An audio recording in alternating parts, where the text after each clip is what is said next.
Alors, vous avez ici le diagramme de compressibilité qu'on appelle le diagramme de Lie-Kessler.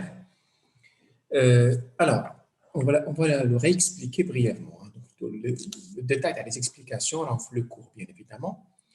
Donc, vous avez l'axe les abscisses, l'axe les X, vous avez donc la pression réduite, PR, OK. L'axe les Y des ordonnées, donc vous avez le facteur de compressibilité, Z, ce qu'on recherche, OK. Et le diagramme HADA, il est paramétré par la température. La température TR, la température réduite.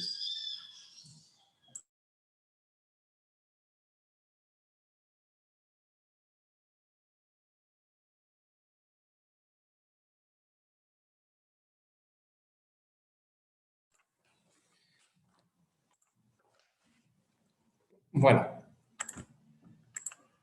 Alors, donc je rappelle, donc vous avez le facteur de compressibilité, l'axe les Y. Z, la définition le facteur de compressibilité, c'est le volume spécifique corrigé, c'est-à-dire lorsque on considère que le gaz est réel, divisé par le volume spécifique car le gaz parfait. Donc, si on fait l'hypothèse que le gaz est parfait. OK.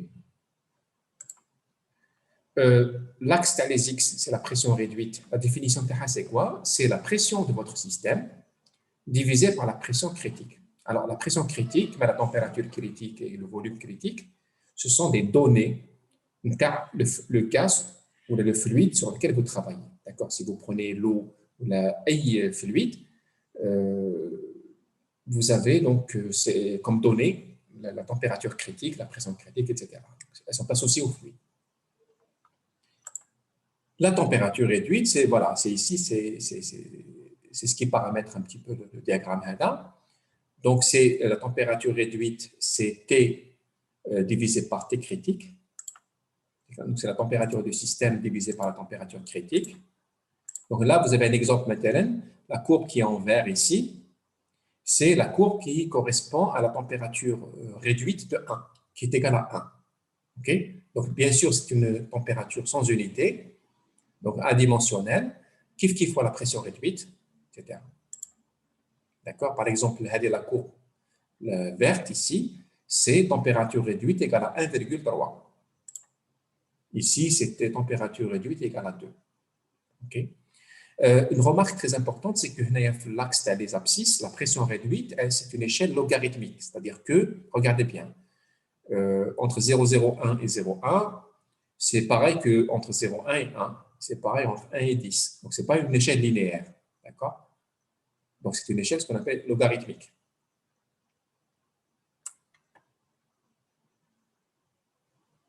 Par exemple, si vous prenez ici la pression réduite de 1, le pointillé, là, vous avez 2, ensuite 3, 4, 5, 6, 7, 8, 9, 10. Okay? Idem entre 0,1 et 1. Idem entre 0,01 et 0,1. Voilà, il faut faire attention à la lecture car la pression réduite. Voilà, donc, bon, ZC, c'est le Z qui correspond aux conditions critiques. D'accord, lorsque P est égal à P critique et T est égal à T critique. Un gaz parfait, si Z, regardez bien l'équation d'état à le gaz réel. Regardez bien. Ici, la partie haute, PV égale à Z fois MRT. Donc, votre gaz est parfait si Z égale à 1. D'accord? Donc, plus vous vous éloignez de la valeur de Z égale à 1, et plus le gaz d'Acom s'éloigne des conditions d'un gaz parfait. Alors, je reviens à l'exercice. Ici, avant. Voilà, donc maintenant, on est en train de traiter la première question. C'est de calculer la masse de l'argon, en considérant que c'est un gaz réel. Donc, on va utiliser l'équation d'état des gaz réels, donc PV égale à ZMRT, puisqu'en fin de compte, on vous donne ici, enfin, on vous demande de calculer la masse. OK? Voilà. Donc, je rappelle les données. Vous avez comme gaz, donc c'est l'argon.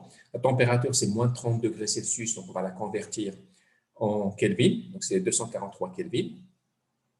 La pression, c'est 3 mégapascales. Le volume, c'est 5 mètres cubes. Les données critiques, le point critique, c'est TC-PC, donc c'est 150,8 Kelvin, et PC, c'est 487 mégapascal. Et on vous donne la constante individuelle, tu as le gaz parfait de l'argon, c'est 0,2081 kJ par kilogramme Kelvin.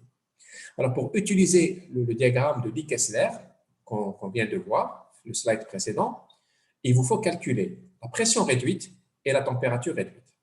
D'accord?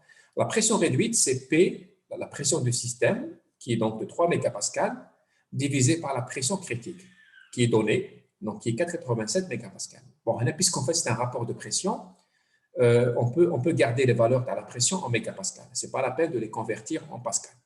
Donc, vous avez 3 divisé par 4,87. Donc, la pression réduite, c'est 0,616. La température réduite, là, on ne peut pas laisser la température en degrés C. Si vous faites le calcul avec la température en degrés C, vous allez obtenir une valeur qui est fausse. Donc, il faut convertir la température en Kelvin. Donc, la température du système, c'est donc 243 Kelvin. La température critique, c'est 150,8 Kelvin. Donc, la température réduite, sur le rapport des deux, c'est 1,612. À partir de là, regardez le slide suivant, la pression réduite égale à 0, regardez bien, à peu près 0,62 ou bien 0,6. D'accord? Donc là, vous allez chercher, vous êtes 0,1, 0,2, 0,3, 0,4, 0,5, 0,6. Donc vous allez suivre les pointillés. Donc les pointillés là, c'est 0,2. Les pointillés là, c'est 0,3. Donc là, vous allez figer la valeur de la pression réduite à la valeur calculée qui est 0,6. 0,612, je pense. Non, 0,616. Voilà. D'accord? Je fixe la pression réduite ici. Donc, je vais dessiner une verticale. OK? Ensuite, la deuxième variable dont j'ai besoin pour déterminer Z, c'est la température réduite. Alors, la température réduite, je vous rappelle que le calcul nous donne une température réduite de 1,6, approximativement. D'accord? Donc, ici, je vais chercher la courbe TR égale à 1,6. Regardez bien, vous avez 1,1, 1,2, 1,3, 1,5. Donc, qu'est-ce qu'il faut faire? Il faut imaginer ou la dessiner une courbe qui est égale à 1,6, donc qui est située entre 1,5 et 2. Quelque part, je fais une interpolation. D'accord? Donc, voilà, soit je fais l'approximation de laisser 1,5, mais là, je fais une petite erreur. Sinon, qu'est-ce que je vais faire? Je vais dessiner une courbe qui est là, qui est entre 1,5 et 2. Et puis, voilà. Et puis, je fais l'intersection de la courbe HD, 1,6, donc TR égale 1,6, avec PR égale à la verticale TI, PR égale à 1,6. Où l'intersection HD donc, va me donner un point, où le point HADA, donc il y a P est égal à PR, T égale à TR, et va me donner Z. Donc, Z ici, je vais le lire, c'est à peu près égal à 0, juste au-dessus de 0,95, donc c'est 0,96. D'accord? Voilà, donc le diagramme de Lie-Kessler me donne la valeur de Z égale à 0,96. Z, c'est le facteur de compression, de compressibilité. Donc, le rapport Z égale à PV sur NRT, ou bien PV sur MRT, est appelé facteur de compression pour une température donnée. Il est constant pour un gaz parfait égal à 1. D'accord? Donc, si vous avez un gaz parfait, Z égale à 1. Si le gaz n'est pas parfait, donc Z sera loin de la valeur 1. Okay? Donc, je rappelle ici l'équation d'état des gaz réels, c'est PV égale à Z MRT. Donc, la différence BINHA ou bien les gaz parfaits, c'est le Z, tout simplement. D'accord? Voilà, on l'appelle facteur de compression, de compressibilité, parce qu'en fait, compte, plus je comprime un gaz et plus je m'éloigne des conditions de gaz parfait. Plus je dilue, donc je diminue la pression d'un gaz, et plus je me rapproche des conditions d'un gaz parfait. D'accord? Donc, voilà, donc le Z traduit les effets de compression et donc l'éloignement des conditions de gaz parfait. Donc, voilà, donc le coefficient, le facteur de compression Z égale à PV sur MRT ou PV sur NRT. Tout dépend de l'utilisation la constante des gaz parfaits. Si c'est la constante universelle, c'est nRT. Si c'est la constante individuelle ou spécifique, c'est mRT. Donc, revenons à la question, le calcul de la masse. M, en utilisant l'équation d'état du gaz réel, M est égal à PV sur ZRT. La pression, c'est 3 mégapascales. Donc là, il faut la convertir en... alors, il faut faire attention, hein, regardez bien. La pression, c'est 3 mégapascales. Sauf que le R ici, on garde les kilojoules. Si je garde les kilojoules, je vais utiliser la pression en kilopascal. D'accord? Maintenant, si je ne sais pas le faire, je convertis la pression en pascal, donc c'est 3 millions de pascal, ou le R, le tahta, je le convertis en joules par kilogramme Kelvin. Donc, c'est 208,1 joules par kilogramme Kelvin. D'accord? C'est pour ça que je vous ai dit, il faut accorder une attention particulière aux unités. Il faut faire très attention aux unités utilisées pour ne pas se tromper sur le résultat. Donc, je rappelle, la pression, c'est 3000 kilopascales. Le volume, c'est 5 mètres cubes. Le coefficient Z qu'on a déterminé ici, c'est 0,96. La constante des gaz parfaits, c'est 0,2081 kJ par kilogramme Kelvin. Et la température, c'est 243 Kelvin. En faisant le calcul, je vous laisse vérifier, vous avez la masse de l'argon qui est contenue dans le réservoir qui est égale à 308,75 kg. Okay? Donc ça, c'est en considérant que l'argon est un gaz réel et en utilisant l'équation d'état des gaz réels. Maintenant, si je considère que l'argon est un gaz parfait, Z égale à 1, bien évidemment, et je retrouve l'équation d'état des gaz parfaits, la loi des gaz parfaits. Je vais utiliser la forme PV égale MRT puisque je travaille sur la masse. Donc, M égale à PV sur RT. Je remplace la pression en kilopascal, donc 3000, le volume 5 mètres cubes. La constante, c'est la constante individuelle, c'est 0,2081 kJ par kilogramme Kelvin.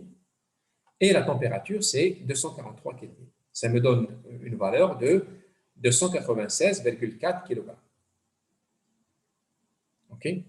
Donc, l'exercice, on vous demande de comparer les valeurs M. Et de dire quelle est l'erreur que je fais si je fais l'hypothèse qu'il y a un gaz parfait. Là, on est enclin de dire que la valeur exacte, c'est la valeur du gaz réel. D'accord? Oui, je tiens compte de tous les phénomènes qui existent.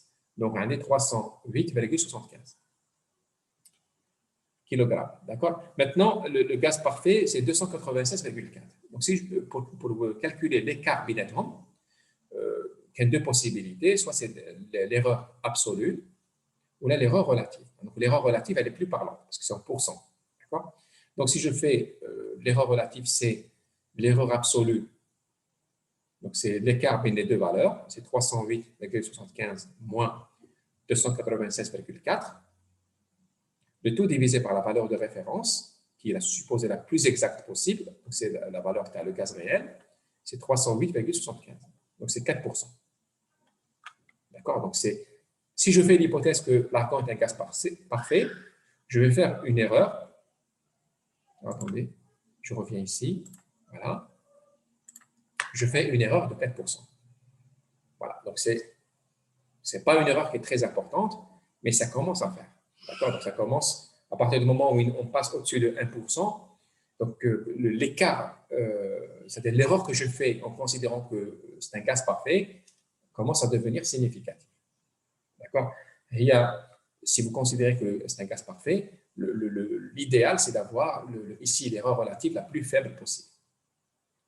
Et donc, qui est tend vers 0.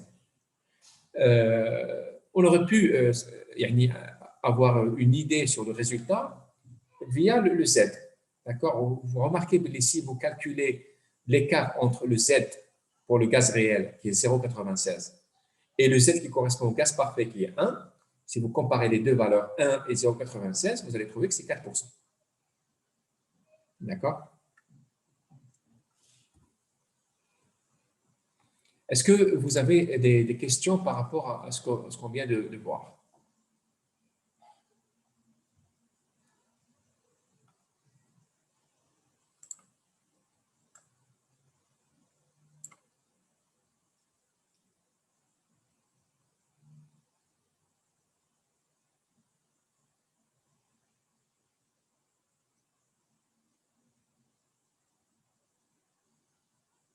Alors, ce qui est très important, c'est un conseil que je vous donne aussi, c'est de reprendre le diagramme de Lee Kessler, ok, et de vraiment, d'une part, de réviser le cours par rapport à ce diagramme-là, de comprendre les explications de votre chargé de cours, l'enseignant TACOM, et d'autre part aussi de le manipuler, c'est-à-dire d'essayer de décortiquer, de voir un peu l'axe à les X, à les Y, voir un peu les pointillés hadou, les courbes hadou ici qui sont là, qui sont donc courbées ici, de comprendre, voilà, d'essayer vraiment de le regarder en détail. Donc ça, c'est très important. Comme ça, avec tout ce qu'on a vu depuis tout à l'heure, depuis l'exercice 12, vous allez vraiment comprendre tous les aspects concernant les gaz parfaits, la physique, les mécanismes, les gaz réels, les équations d'état, les gaz parfaits et les gaz réels, l'équation de Van der Waals, l'équation d'état général, les gaz parfaits, le facteur de compressibilité, comment on détermine Z à partir du diagramme de Kessler, comment on compare un gaz parfait avec un gaz réel, les constantes de gaz parfait, les constantes universelles, les constantes spécifiques, etc., etc. Là, vous aurez une maîtrise totale les équations d'état pour les gaz parfaits et gaz réels. Et ça ne vous empêche pas de faire les autres exercices à la série 2 et même, je dirais, aller plus loin en récupérant des bouquins de référence de thermodynamique et de faire d'autres exercices, de lire, comment dirais-je, des cours concernant les aspects, etc. Il ne faut pas se contenter uniquement du cours que vous avez, du TD que vous avez, mais d'essayer de récupérer des livres et d'approfondir vos connaissances par rapport à ces concepts.